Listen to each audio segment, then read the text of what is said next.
I have 29 official Vanguard tops, and I'm one of the best Vanguard players in the world. Or at least, I was. See, it's all fine and good to have accolades, but if you don't keep topping, some may say you've lost your touch, or even worse, fallen off. That can't happen. So for the 4th time, I want to qualify for the World Championships of Vanguard. The last 2 times, in 2022 and 2023, this went pretty smooth, as both times I instantly qualified at my very first tournament of the season, and then got to take the rest of the season off. But as you'll see, this time will not be that easy. And so I booked my trip to BCS Portugal. For all intents and purposes, I booked extremely last minute. And thus, I had no idea what decks I was gonna bring. Every BCS tournament is split up into 2 days. One day you play the overdress or standard format, and the other day you play the premium format. For the standard format, we are in a very centralizing meta, with Shoujo Doji as the best deck, while premium, well, we'll get to that later. Given my lack of time, I instantly commit to Shoujo Doji without really thinking much about it. The only issue this deck has is if it doesn't see pieces early on, it falls flat on its face. The deck is like an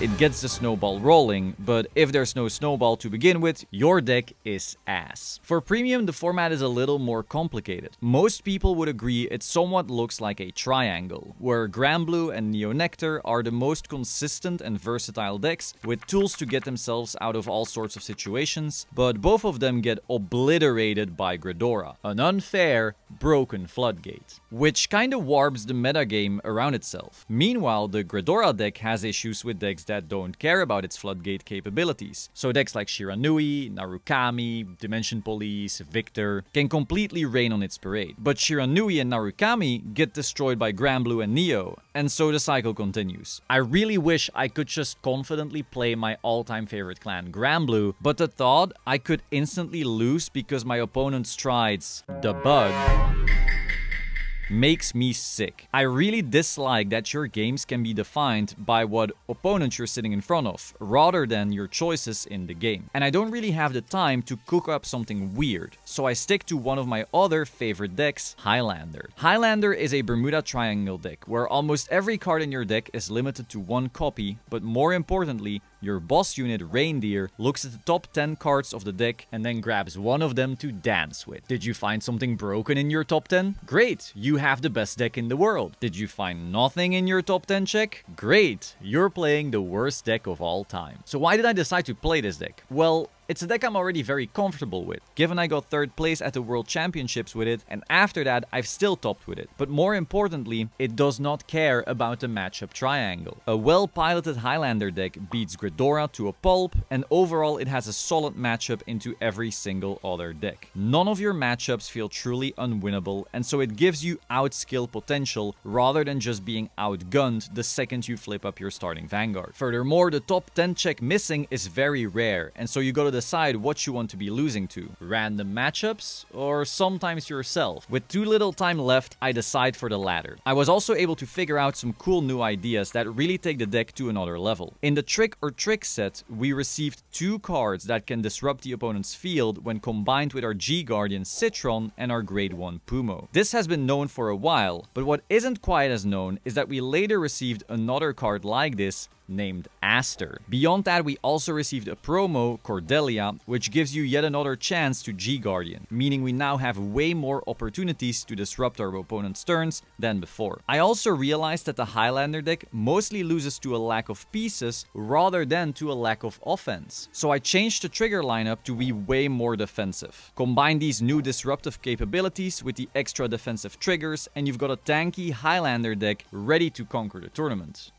I hope.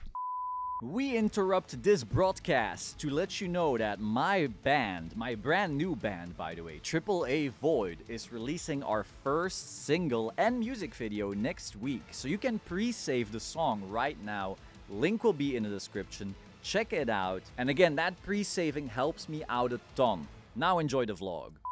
So we've arrived in our accommodation for Portugal. Beautiful views, by the way. Then went to the venue, played some more with the homies, learned about Shoutout Doji and how terrible it actually is. God, this deck is sacky beyond belief. Not as terrible as Lionhorn, though. He's frustrated by how mid the deck is.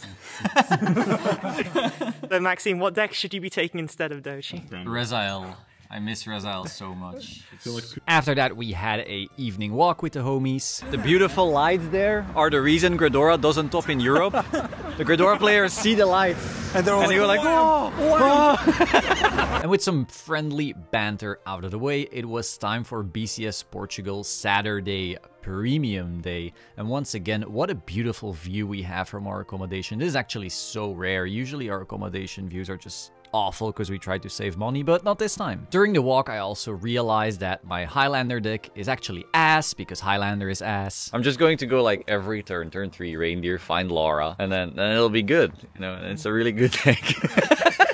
After coping about the viability of Highlander, it is time to wait for our Uber, and it seems it's not actually showing up. Uber has betrayed us, so now we're going to have a 30-minute walk with this beautiful scenery. So after 10 minutes, Kalen wanted to give up. Only Kalen. We were so down to keep walking. We were so down to keep walking. I was like, whoa, I love walking on steep hills. This is the best. Yeah, so we're gonna take an Uber anyway. It turns out a 5-minute Uber is actually much easier than a 30-minute walk on steep hills. We're quite early, so not everyone is here just yet, but round 1 is about to start, so wish me luck. Round 1, loss. I didn't ride Reindeer. I've heard. It's pretty sad, so I'll do the swoop. Round 1 loss into sweep. Yeah, that's so easy. It turns out it was not easy. I went 5-2, which is not like awful, but it's not a topping record if you don't cut to top 32 and stuff like that, so GG.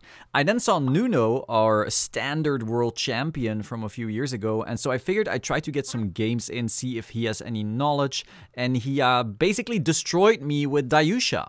So right here, I have the world champion of 5,000 years ago. Yes, I washed up billion years ago. Now that premium I scrubbed out, I went 5-2 like an idiot. I now need to learn Doji from the master himself, the Narukami, the one-trick pony. No, Vanquish your one-trick. What the fuck is that? No, it's a fun deck. It clearly is prison. So after getting clapped by Dayusha, he told me that I won't be facing that. No one plays that, so I'm very happy because it turns out to be a very bad matchup for me. And with that, my first day of BCS ends in a letdown. While 5-2 isn't necessarily bad, and with larger top cuts at most locations, this would have been a topping record, this time it just isn't enough. Highlander has some fundamental issues that I knew about going in, but I just didn't quite have the time to iron out an alternative. Beyond that, I kept thinking back to all my games and realized my baby Grand Blue would have won all of them without breaking a sweat, if not for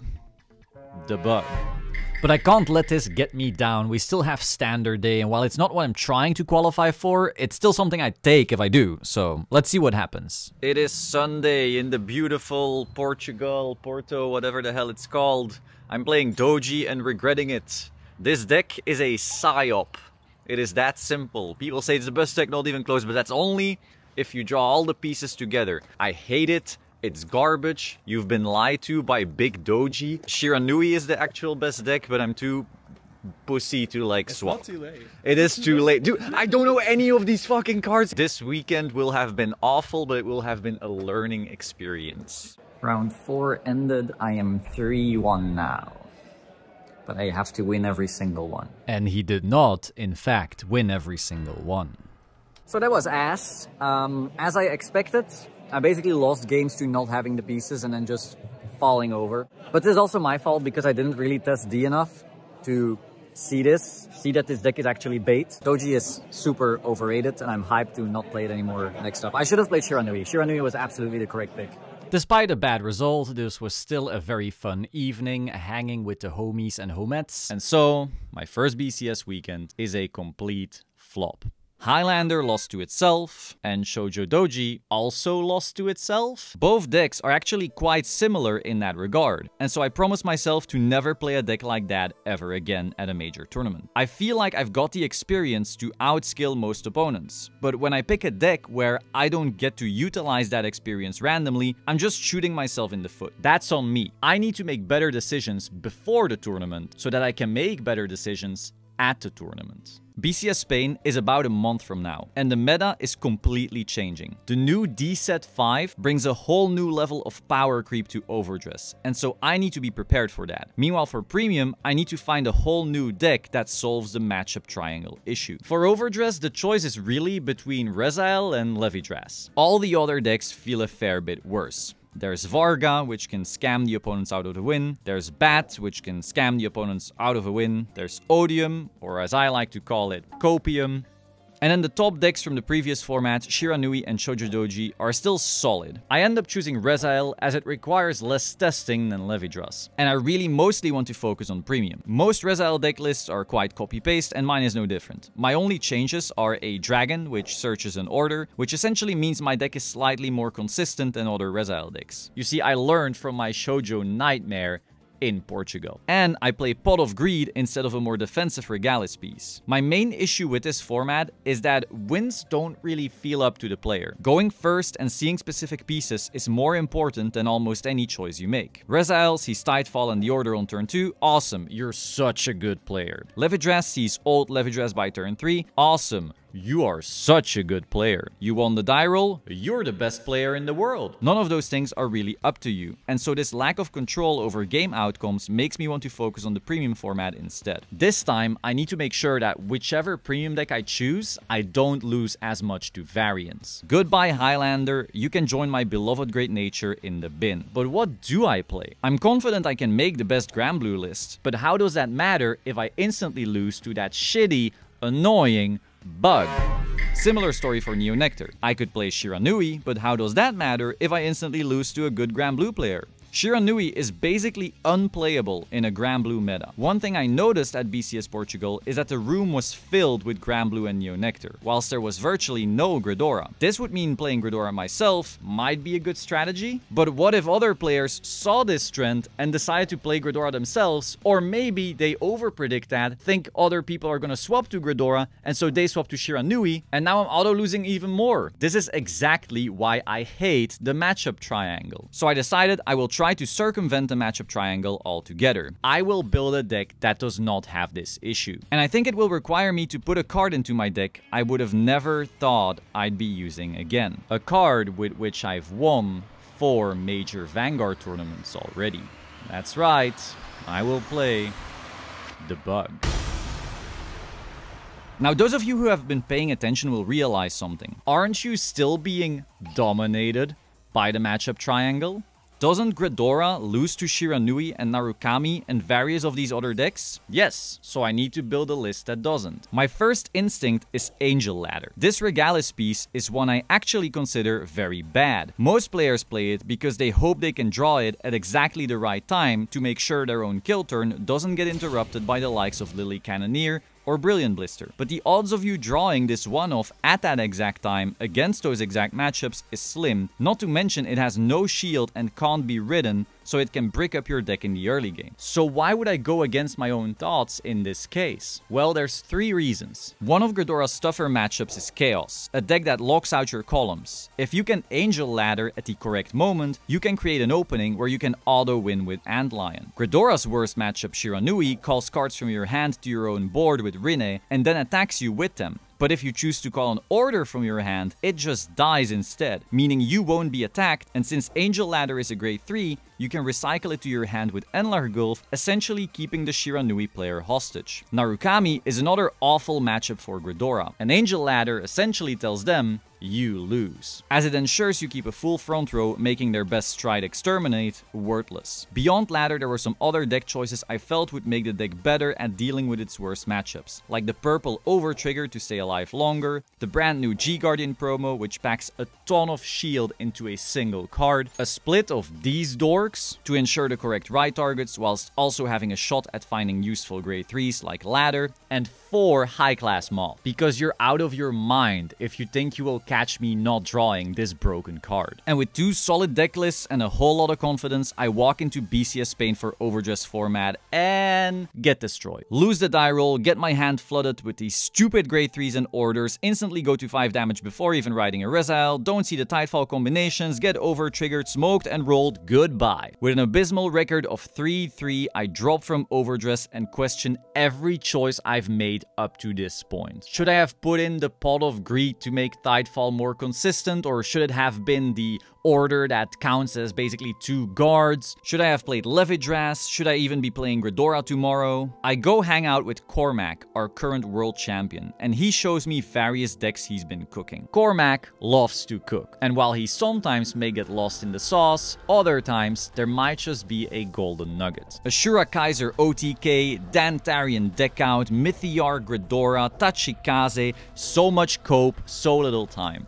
Hold on, Mythiarch Gridora? Mythiarch, the silly manga card that has never seen the inside of a tournament building? I'm intrigued, and he shows me the deck. It's unrefined, or rather, it's over-refined. Cormac definitely stayed in the kitchen too long, but there's something there. At its core, Mythiarch as an engine has promise. I'm not so sure about all of his weirder decks, but I can feel that he's found a big rock filled with gold, and I just need to excavate a little further. But can I excavate this gold in a few hours before the tournament? We play some games, me on Mythiarch, Cormac on Dantarian and Shiranui. Even if this deck isn't great, it's incredibly fun. So I start running across the venue, asking anyone and everyone for their Mythiarch cards. The answer is always, yeah, I got them, at home, in my bulk. These cards are worthless, and for good reason. After over an hour of searching, I finally get together the core. 4 Mythiarch, 4 Delphine, 3 Rezumi, and 1 Habitat. Special thanks to my friends for helping me out with finding these. I then borrowed Cormac's deck, returned to the Airbnb, and spent all night playing that list against my friends. I faced Neo, Granblue, Victor, and based on this evening of testing, create a new deck list in the bathroom, with my newly acquired Mythiarch core and the cards I still had from the Gridora deck I was supposed to play in the tournament. This is extremely unlike me. Normally, I spend weeks choosing my deck, refining the list, solving the matchups. I'm a very meticulous player. And yet now, I'm about to enter an event with a deck I found out about the day before the event and built in 30 minutes on the toilet? Yep. I walk into the venue, terrified of playing a list I've never played before, but confident I've created a monster. Round 1, I face Granblue and win. Round 2, I face Crest Chronojet, a spooky matchup when they get to Crest, and they do, but I still win. Round 3, I face Louis, an incredible player who got top 8 at Worlds last year, but he's playing Neo Nectar, so I win. Round 4, I face Cormac on Dantarian deck out. Round 5, I face Giza, and with the help Harmonic Messiah self-damaging me while I never even swing with my Vanguard to deny trigger checks, I eventually get into the Gridora loop and win. Round 6, I face another Giz, but because my opponent knew I was playing the bug, he used a V-starter that he had main decked and played regular Angel Feather instead, because Giz truly stands no chance against Gridora. Despite that, I win. With a record of 6-0 and only 1 round to go, I'm already confirmed for top cut. My next opponent is a Fenrir loop player, and while it would be cool for my ego to go undefeated, this round I just need to get as much information as possible without giving too much information in return. After all, we're both confirmed for top cut already. This next win is merely prestige, whilst the win in top cut could mean everything. We're asked to play on stream, and I play like a complete moron. I don't use my countercharge G Guardian, I don't use my Dismal, which I really wanted to hide for top cut for this matchup in particular. I don't use my Harmonic Messiah to self-damage for my last turn, and to make matters even better, my deck decides to shit the bed and not give me any Persona ride until way later into the game. Furthermore, my opponent's hand is still tiny, and it would have been absolutely destroyed had I seen the Persona ride earlier or I played correctly. This is good. I know my deck can beat his. I just need to play right and see Persona ride. Damn, I'm a rap god. That's crazy. These are some bars. With a record of 6-1, I'm second place after Swiss and I enter top cut. It feels good to get a top after the awful first weekend, but the job's not done yet. It's time for my top 8 game and my opponent is Dave, our previous world champion. Luckily for me, he's on Neo Nectar. There are 2 ways for me to win this game. First, be at extremely low damage with a big defensive hand, ride up to grade 3, give them first stride, live set stride, and then stabilize with Gridora. Or second, ride Giraffa, winning the grade 2 game in the process, and then auto-winning with Gridora. I don't draw my Giraffa grade 2, but my hand isn't too great defensively either. It's not an obvious ride-up or an obvious grade 2 game. If I see my Giraffa ride soon, I can still win this grade 2 game, but if I don't, I will lose the grade 2 game. Yet, if I'm not at low damage, Dave can do a big Horticulture Katrina turn and outright kill me on the spot. I decide I will 15k over-trigger to pass his Vanguard swing, so I can ride up with 0 damage and definitely live his Katrina turn. He only has 1 check. What's the chance he over-triggers me right here? Over-trigger. Power to Vanguard. Crit to Vanguard. I take 2 damage and the ride-up is now anything but safe. I decide to keep grade 2 gaming, hoping I can find a Giraffa in time. And I don't. I lose the grade 2 game and thus the match. Yet another weekend without a Worlds qualification. While I'm stoked I got a top with this spicy new deck, it's extremely frustrating I had to go out versus Neo Nectar of all decks. And the worst part?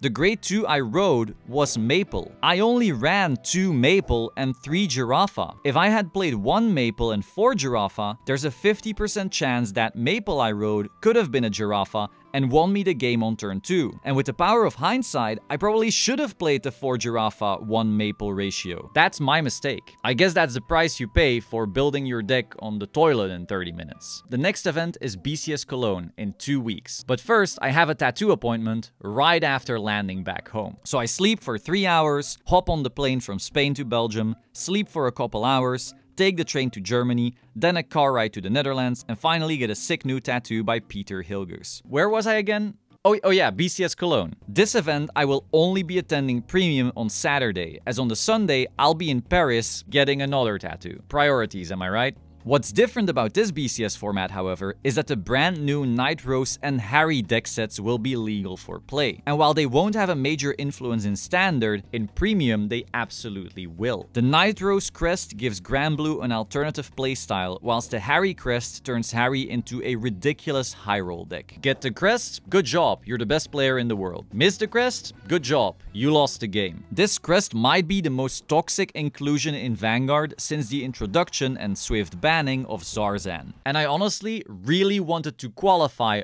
before it released. But alas, I gotta play with the cards I was dealt, and so now I need to figure out a way to either make a Harry deck that doesn't auto-lose when it misses the crest, or I need to build a deck that still beats Harry despite it finding the crest. Both challenges seem impossible. The only light at the end of the tunnel is this Mythiarch deck. What if I can make a Gridora deck that does beat Crest Harry when it high rolls? After all, I was able to create a monster in 30 minutes on the toilet.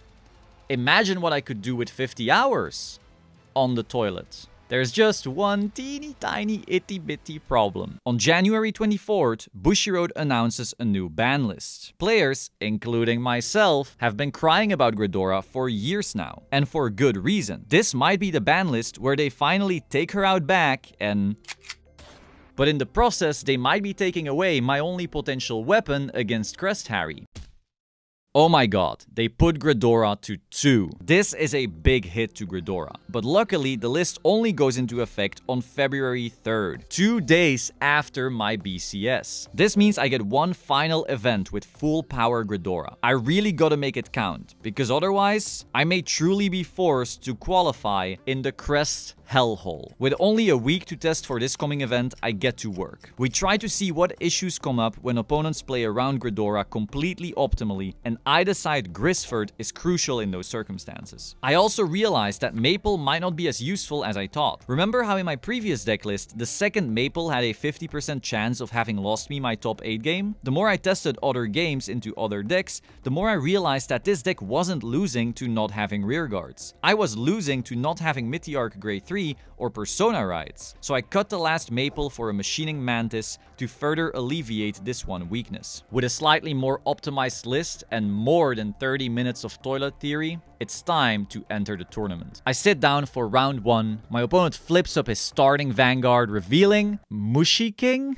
The meme tier collaboration deck filled with barcodes? A deck that, mind you, just like Meteoric, has not seen the inside of a high-level tournament before? What is he cooking? It turns out what he cooked is a Gridora destroying monstrosity. He combined these insect meme cards with Granblue's Bad Bounty, a card that I had the privilege of revealing. This is my baby! And he used my baby to get a deck with 3 Vanguard attacks, Persona Rides, lots of searching, and most importantly, not a single Gridora weakness. This deck is my worst nightmare, and he obliterates me instantly. Multi-Vanguard swings, critical tricks everywhere, no perfect guards to be found. I stood no chance. And with this round 1 loss, this is now likely going to become my hardest tournament ever. You see, we hit 115 players, which means we have 7 rounds of Swiss and a cut to top 8. This means your win-loss ratio needs to be 6 wins and 1 loss or better in Swiss. If you lose twice,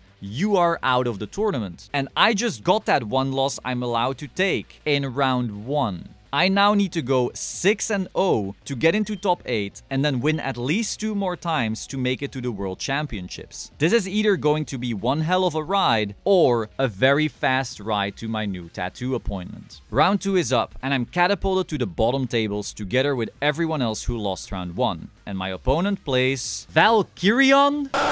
If you're not in the know, Valkyrion is basically a grief deck. It can go first, randomly hit its Valkyrion requirements, check top 5, find an order with grade 11, and then simply swing for a billion crits. You don't have 2 perfect guards? Oops, you lost. Better luck next time. Does this happen consistently? Nope, you just win sometimes, randomly. This deck is a menace. Not great, but terrifying. I am in hell. I lost the dice roll to this deck. The tournament could be over before it started, all because I faced 2 back-to-back meme decks. I heal guard -2 crit to Valkyrion and essentially admit if 7 out of these 11 drive checks are crits, I'm dead. Luckily they weren't and I eventually win the game, putting me at a 1-1. The big issue with starting off this bad is that Gridora is really good at beating the best decks, but struggles into the tier 2 decks. Narukami, Chaos, Dimension Police, these types of decks are everywhere at the lower tables. I need to get out of here ASAP.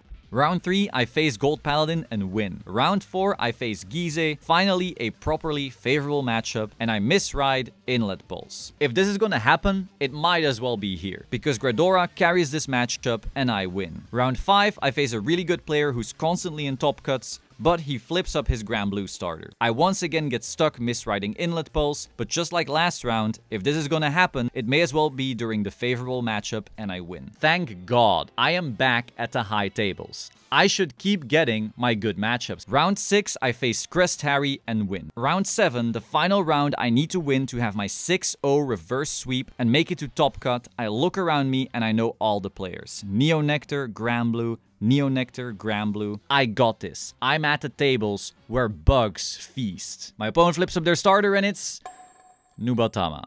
Why? They luckily missed the crest and I push them to 5 damage quickly. Their final stride is coming up and I'm ready to live it. This game is mine. Unless they... Hold up.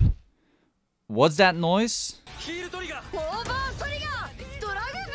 What just happened? I was at low damage, they were at 5, they had no hand, I had a giant hand, and this stupid game-ruining card shows up. I'm now at 4 damage, they're back at 3 with a giant hand, and I'm left with nothing. I gradually crawl back into the game and win by a hair. The reverse sweep was successful, I lost round 1, and then won 6 rounds in a row. Now it's time for Top Cut, and my next opponent plays... Son of a... Are you fucking kidding me? No time to lose. In a long game versus Naru, I will simply lose. I need to win fast. They win the die roll, stride the history collection stride, I stride Gridora, but since they're on Vowing Reverse, I choose to grab Enlargulf from deck instead of Inlet Pulse, since Enlargulf stays on the board. I also don't use Meteoric Delphine, because she would also remove herself from the board. I'm essentially trying to keep 2 filled front rows, since the lack of sweep command tells me Exterminate will be much harder to pull off then. Let's call this the Stinky Sticky Rearguard Gambit. I pass the turn with my sticky front row,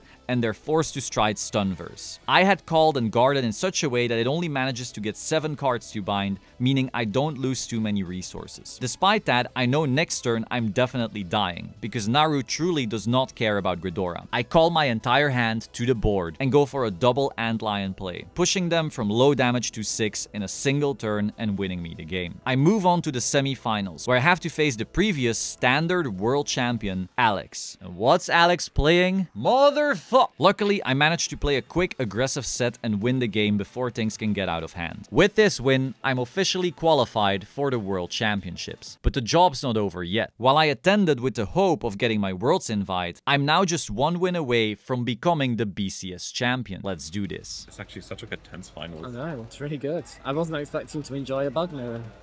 That's exactly how Morgan and I felt about your game at the end. Oh my god, heal. 6 damage heal is crazy. Maybe I do drink this weekend.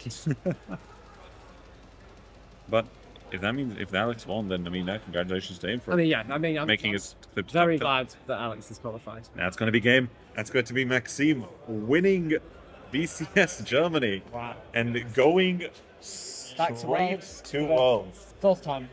Oh my, what a god!